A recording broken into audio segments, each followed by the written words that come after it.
Hello दोस्तों, स्वागत है आपका हमारे YouTube channel DSR study point में। तो बच्चों, आज हम क्लास 12th के पॉलिटिकल साइंस का चैप्टर नंबर 6 जिसका नाम है लोकतांत्रिक व्यवस्था का संकट, इस चैप्टर के बारे में डिस्कस करने वाले हैं। इसका हम फर्स्ट पार्ट डिस्कस करने वाले हैं। ठीक है बच्चों, तो चलो वीडियो करते हैं शुरू। तो हम पहले इसमें बात करेंगे आपातकाल की पृष्ठभूमि। तो पहला तो बच्चों याद रखना आप इस बात को कि भारत में जो आपातकाल है वो केवल राष्ट्रपति ही लगा सकता है। राष्ट्रपति के पास आपातकाल की 3 शक्तियां होती है: 352 धारा, 356 धारा और 360। अब आप बोलोगे ये है क्या? 352 के अंतर्गत अगर कोई बाहरी देश हम पर आक्रमण कर देता है ना, या कोई आंतरिक गड़बड़ी के आधार पर लगाया जा सकता है 352। 356 क्या है? अगर किसी राज्य की शासन व्यवस्था हमारे संविधान के अनुसार नहीं चलाई जा रही है तो उस स्थिति में 356 लगाया जा सकता है। और 360 क्या होता है बच्चों? जब आर्थिक स्थिति हमारी खराब हो जाए देश की, तो उस स्थिति में हमारे भारत में क्या लगाया था? 360 लगाया जाता है। और ये तीनों ही राष्ट्रपति द्वारा लगाए जाते हैं। अब आपातकाल की पृष्ठभूमि कैसे तैयार हुई? आपातकाल के कारण की बारे में बात करने वाले हैं। जैसे कि पहले बात करेंगे आर्थिक समस्या। अब आर्थिक समस्या है क्या? देखो 1971 के चुनाव में क्या हुआ था? कांग्रेस ने गरीबी हटाओ का नारा दिया था। ये मैंने प्रीवियस वीडियो में आपको समझा दिया था। लेकिन क्या हुआ, ये गरीबी हटाओ का जो नारा था इंदिरा गांधी का, ये अब निष्प्रभावी हो चुका था। इसके साथ साथ बांग्लादेश संकट से भारत में लगभग 80 लाख लोग जो है शरणार्थी के रूप में भारत आ गए थे। और इसके साथ साथ क्या हुआ था? पाकिस्तान से युद्ध हुआ था।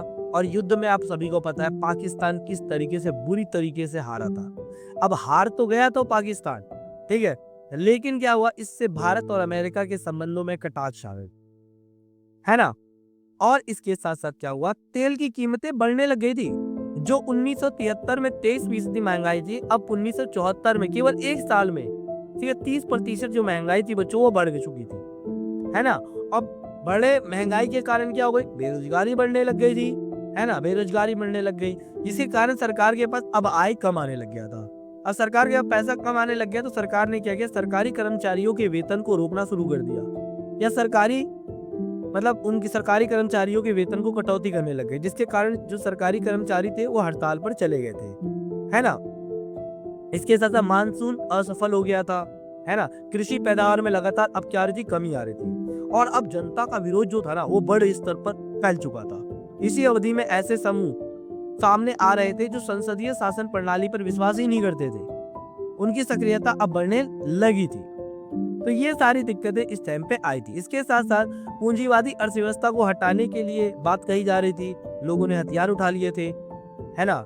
और मार्क्सवादी, लेनिनवादी या माओवादी या नक्सलवादी कहलाए थे ऐसे लोग। ये समूह पश्चिम बंगाल से ज्यादा सक्रिय थे बच्चों। अब ये तो हमने बात करी आर्थिक कारण की। दूसरा है गुजरात और बिहार छात्र आंदोलन, जिसके कारण आपातकाल लगा। अब हुआ क्या, गुजरात और बिहार दोनों ही जगह कांग्रेस सरकार थी, कांग्रेस की सरकार थी। और 1974 में क्या हुआ था बच्चों, जनवरी के महीने में गुजरात के जो छात्रों ने ना खाद्यान्न हो गया, तेल हो गया, या अन्य वस्तुओं की बढ़ती कीमतों के कारण क्या किया, और भ्रष्टाचार जो बढ़ रहा था इसके विरोध में क्या किया, यहाँ के छात्रों ने आंदोलन कर दिया था, है ना। और आंदोलन में बहुत सारी राजनीतिक पार्टियां शामिल होने लग गई थी, है ना। और जिसके कारण क्या हुआ कि राष्ट्रपति को मजबूरन क्या करना, वहां राष्ट्रपति शासन लगाना पड़ा। छात्रों ने जाके किया था, छात्रों की या गुजरात छात्र आंदोलन का जो नेतृत्व किया था वो किया था मोरारजी देसाई ने, ठीक है ना। विपक्षी दल के थे मोरारजी देसाई। और इन्होंने कहा कि मोरारजी देसाई ने कहा कि चुनाव कराए जाए दोबारा, और अगर चुनाव नहीं हुए तो वो हड़ताल पर बैठ जाएंगे, यानी भूख हड़ताल पर बैठ जाएंगे। दबाव में आकर 1975 में क्या हुआ, चुनाव कराए गए गुजरात में। लेकिन क्या हुआ, इस चुनाव में कांग्रेस सरकार थी ना वो बुरी तरीके से क्या हो गई थी, हार गई थी। अब देखो बिहार छात्र आंदोलन के बारे में, तो हुआ क्या था, मार्च 1974 में बिहार में छात्रों ने क्या कर दिया था, आंदोलन छेड़ दिया था। अब आंदोलन क्यों किया था, बढ़ती हुई कीमतें, बेरोजगारी, खाद्यान्न संकट, भ्रष्टाचार, इन सब के खिलाफ ना इन लोगों ने क्या कर दिया था, आंदोलन छेड़ दिया था, है ना। और जयप्रकाश नारायण अब आंदोलन छेड़ दिया, तो ये सारे के सारे जो छात्र थे ना वो जयप्रकाश नारायण के पास गए थे। ये आपको चित्र में दिख रहा होगा। है ना, और इनसे कहा कि आप हमारे आंदोलन का नेतृत्व करो। अब जयप्रकाश नारायण उस समय राजनीति छोड़ चुके थे, है ना, सामाजिक कार्यों में लग गए थे, राजनीति छोड़ चुके थे। तो ये लोग गए, तो जयप्रकाश नारायण ने जब उनकी बातों को सुना तो उन्होंने कहा कि ठीक है, मैं आपके आंदोलन का नेतृत्व करूंगा, लेकिन मेरी शर्त है, 2 शर्तें हैं। पहला कि आंदोलन में हिंसा नहीं होनी चाहिए। दूसरा इन्होंने कहा आंदोलन केवल बिहार तक ही सीमित नहीं रहना चाहिए, बिहार के अन्य राज्यों में भी इस आंदोलन को फैलाया जाए। छात्रों ने जयप्रकाश नारायण को निमंत्रण भेजा था, मैंने बताया आपको, और जयप्रकाश नारायण ने इस अवधि में समाज सेवी शुरू कर दिया था और राजनीति को छोड़ चुके थे, मैंने आपको बता दिया।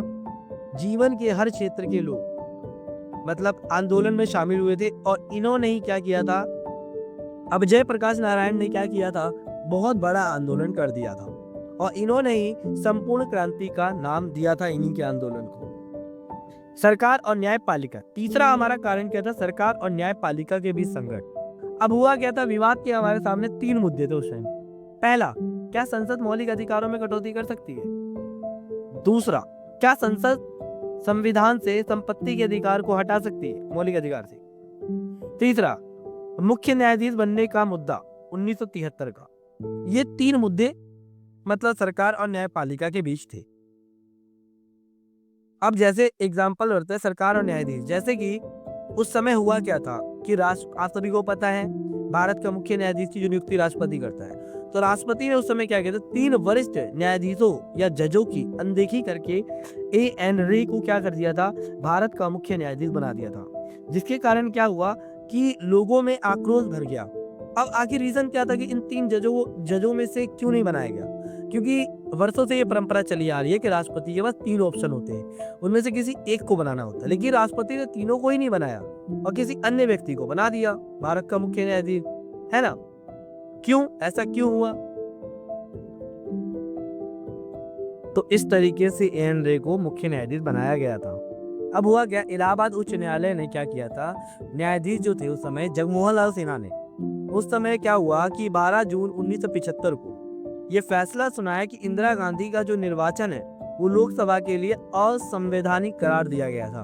मतलब अब इसका मतलब क्या था बच्चों, कि हुआ क्या था कि 1971 के चुनाव में इंदिरा गांधी ने ना जो भी चुनावी प्रचार प्रसार किया था उसमें सरकारी प्रॉपर्टी का यूज किया था, जिसमें क्या हुआ था, ये अपील की गई थी न्यायालय में, तो जगमोहन लाल सिन्हा ने ये अवैध घोषित कर दिया कि भैया ये इलीगल है, और ये फैसला समाजवादी नेता राजनारायण द्वारा दायर किया गया था।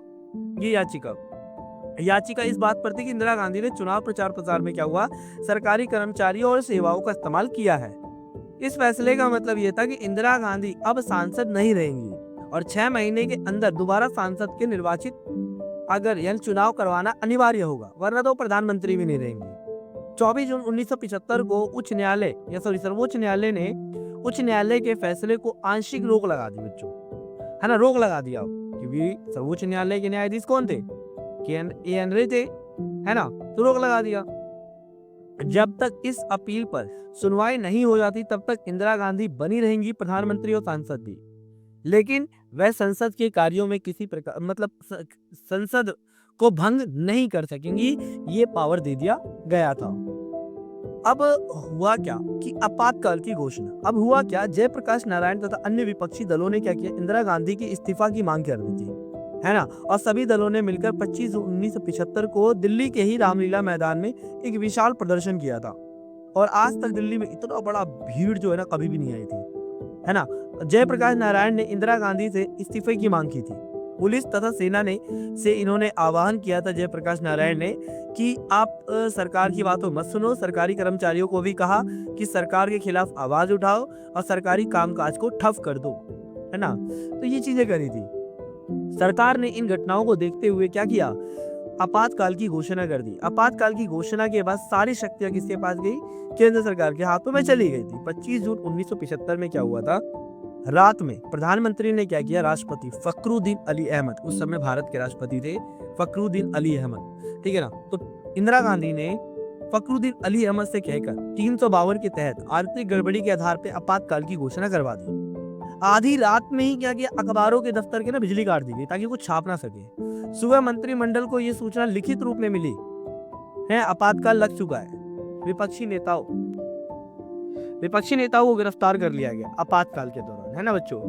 तो ये सारे काम हुए थे आपातकाल के दौरान। तो बच्चों ये था इस वीडियो का फर्स्ट पार्ट। अगर आप लोगों को वीडियो अच्छी लगी हो, इन्फॉर्मेटिव लगी है, तो प्लीज वीडियो को लाइक, शेयर एंड सब्सक्राइब जरूर करें। मिलते हैं एक नई वीडियो के साथ। धन्यवाद।